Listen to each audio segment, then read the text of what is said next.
Hello and welcome to interest.co.nz. I'm Gareth Vaughan with another of our double shot interviews, and I'm joined by Professor Siah Hwee Ang, who is the BNZ Chair in Business in Asia at Victoria University and also a regular contributor to interest.co.nz. Welcome in, thanks for coming in. Thanks for the invitation. Look, in your most recent column, you've written about how China is on target to become a net investor, i.e. More direct foreign direct investment leaving China than coming into China this year. Now, I suppose this is to be expected, given that China has a lot of money to invest, but it's still pretty significant, isn't it? Yep, it's definitely very significant, but as I actually wrote in one of my columns, is that we expect the Chinese to behave in this way because part of the catch here with China has been the fact that there has always been an exporting nation, right? And as an exporting nation, there's only so much you can actually get out of being an exporting nation. At some point, right, there will be this exporting should not be relying on exporting. So at some point, there's a learning to be done, right, across in other countries. So basically, we are expecting this thing to happen after all, right? And actually, it's much faster than we all thought because it's only back in the early 2000s that we were starting to talk about the proliferation of emerging market firms outside of the emerging markets. But guess so what? Within 10 years, we already see China as a net investor there. Now, and obviously, Chinese companies and investors are looking at all around the world at opportunities. Can you give us an idea of, I guess, some of the newer areas of investment that Chinese companies and individuals are looking at, I guess the types of investment and also the locations? I think by default, we will still continue to see a lot of investments in terms of the agriculture and food, and that's because that's something that you will expect the Chinese to run out of, right, within the next 50 years. That would be my guess of the kind of planning that they're after, right? Typical of the Chinese mentality of long term, right? So that's 50 years, and other things like electricity and energy are those things that we were always going to see it happening, right, for the years to come.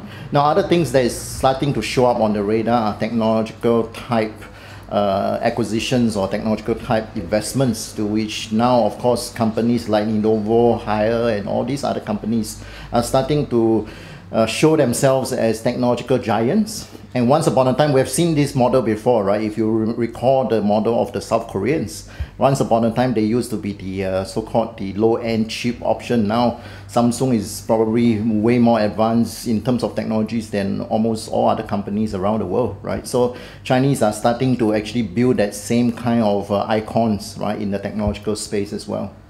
And you also wrote about ports, which I think is a fascinating one in places like Sri Lanka and Greece. So who from China is investing in ports, and what's the thinking behind that? Well, basically, this is all initiated by sort of government-linked companies, right? One would expect that it's never going to be easy for a private company to actually buy ports. And to be honest, on the flip side, not many countries sell ports, right? And that's because it's one of the strategic industries, right? I mean, trade relies on ports a lot. Migration relies on those things quite a lot because of the shipments that comes with the people who fly in.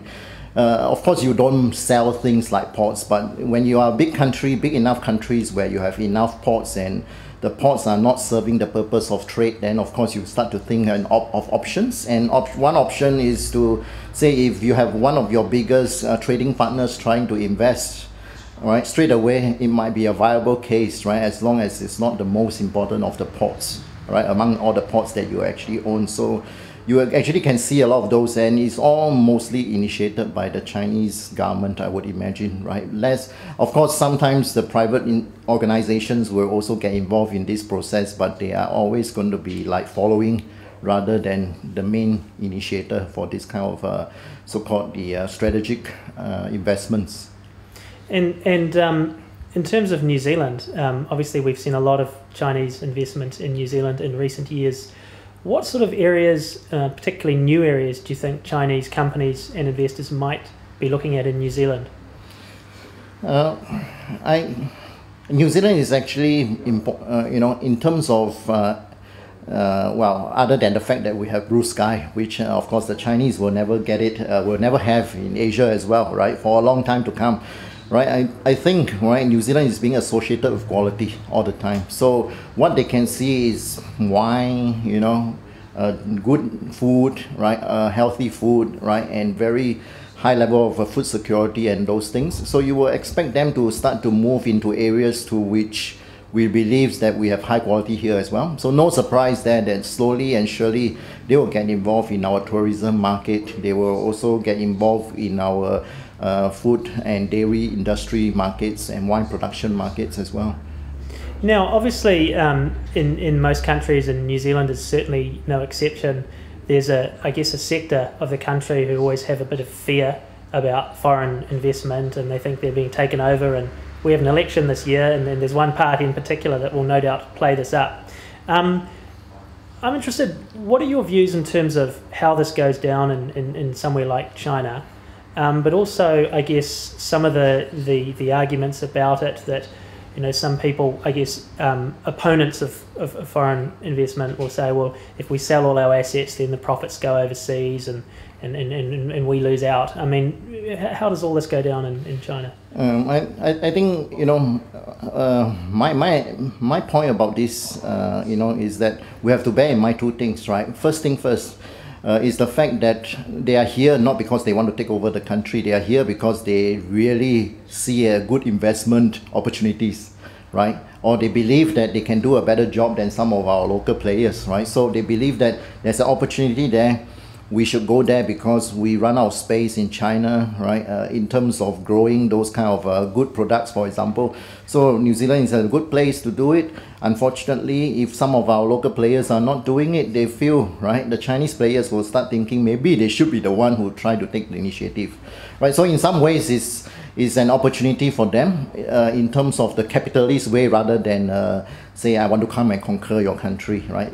So that's my first point. The second point that I always want to think, because I specialize in competition as well, I want to always remind everyone the fact that even if you don't want to compete, competition will come to you, right? So it's a question of whether you want to embrace it and be part of it, or being out of sync with what is actually going on out there and not play the game and actually stand to lose out, right, in this particular case. Now, so in this particular case, they will come and bid for it, and they will also buy other investments. If New Zealand turns out to be a place that will never encourage this kind of activities, we will always be on the downward spiral. As I also mentioned in one of my latest blogs before, is that New Zealand's foreign direct investment inflow has been dropping in the last few years. Outflow, of course, has been dropping as well. So that's not extremely healthy. Now, a couple of areas that I guess some people in New Zealand get particularly fired up about farmland and to some extent residential property as well. If we look at farmland, we obviously had the Crayford farm deal that was bought by Chinese interests, and some opponents of that said, oh, but we can't go to China and buy land. I mean, do you think that people have any legitimate concerns about that type of argument? I'm also hearing that a lot of our farmers or stakeholders in that space also say maybe we should not do more farming, right? Even by ourselves, which is a very interesting one, because it's not just the fact that they don't want others to come here, but also maybe we should not do too much. Right, but I don't think that is a solution, right? The solution is that, is my guess, is also the fact that the Chinese sees this country as a very good farming place, which is underutilized. So that's for sure they want to be here, right? To be located here, as we all know, because of all those, soil issues that you have in China, pollution issues in China. There are so many land space in China that you can't use it for farming. So they want to be here because we have the best environment for those kind of activities, but yet we are not maximizing it, and they can see that as an opportunity to come. And Tim Grosser, the New Zealand Trade Minister, made quite an interesting speech last week talking about, I guess, the trade relationship with China and how it's so big now. Obviously gone through $20 billion in annual two-way trade, and now the government's targeting $30 billion by 2020. And he addressed the issue of trade dependence. Are we becoming are we, New Zealand, becoming too dependent on trade with China as we used to be with our exports to Britain? Now, he argued he didn't believe this because he saw other opportunities around the world where we could grow our exports as well. Just in terms of that, what he's saying, I mean, in terms of other countries around Asia, where do you see some really good opportunities for New Zealand in terms of countries and also products that we could export? Now, I can see that, for example, the countries of the ASEAN, which is the Association of Southeast Asian Nations, there's one big market there, 600 million. They are very, very tough markets to enter, of course. But then bear in mind is that while we are having good relationships with the Chinese are also starting to build a lot more relationships with ASEAN. And the ASEAN is going to have its ASEAN Economic Community in 2015 next year, to which there will be a bit more, hopefully a bit more integration there. New Zealand should always try to target those as well, because that's another big market. Of course, the next one up is probably going to be India, right? But that might be a few years down the road, right, from where it's happening. So I wouldn't, in response to the point about over-dependency, right, I think it's interesting that, I don't think if we actually look at the size of New Zealand, we are actually over-dependent on China, because what we see here is that we think we are relying on China a lot, but if you look at the kind of so-called trade that we are dealing with China, right, it's just a small bean in the China's portfolio, right? So there's only so much we can actually deal with China. And bear in mind that a lot of the products, even if we don't trade with China, there will be other countries that will trade with us the same products. So it's not as if we have an issue about the fact that we will oversupply when there's no demand. There's always going to be a lot more demand than supply than what we can actually produce as a country.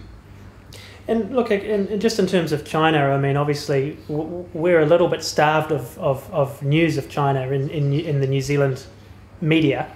You get more in the international media, obviously, but a couple of things we hear about quite a bit in the financial media, the Chinese banking system or the shadow banking system, and people raising concerns about that and what might happen there, but also about the ongoing urbanization in China. I mean, just firstly, I mean, from what you understand, do you think that there's good reason to be nervous about the banking and shadow banking system in China?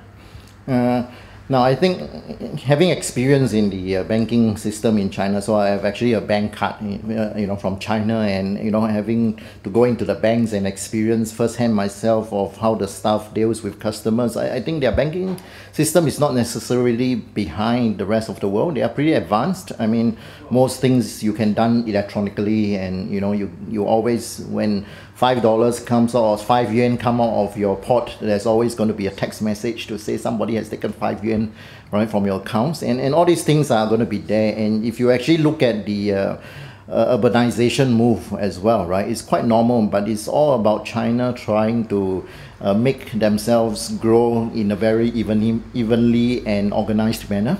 Because what is happening is that the East has been growing too fast and the West is actually lagging way behind in terms of everything, in terms of infrastructure, to mention one, and of course the other one is salary-wise, right? There's a huge gap between the average salary in the East region versus the West region. So China is trying to do a lot of urbanization to migrate some of those people in the West to move to the East, and relaxing a bit of that hukou system, right, to which you can the right to work, right, in other regions within China, and then basically boost up the so-called the income level of the people in the West to actually let the West starts to grow, because there's always going to be an issue if one part of a country grow, the other don't, right? And the question is, how far can you keep having this kind of imbalance over time? I suspect that it is about time to actually address that imbalance. Well, thanks a lot for that. That's Professor Siah Hwee Ang, the BNZ Chair in Business in Asia from Victoria University, and I'm Gareth Vaughan at interest.co.nz.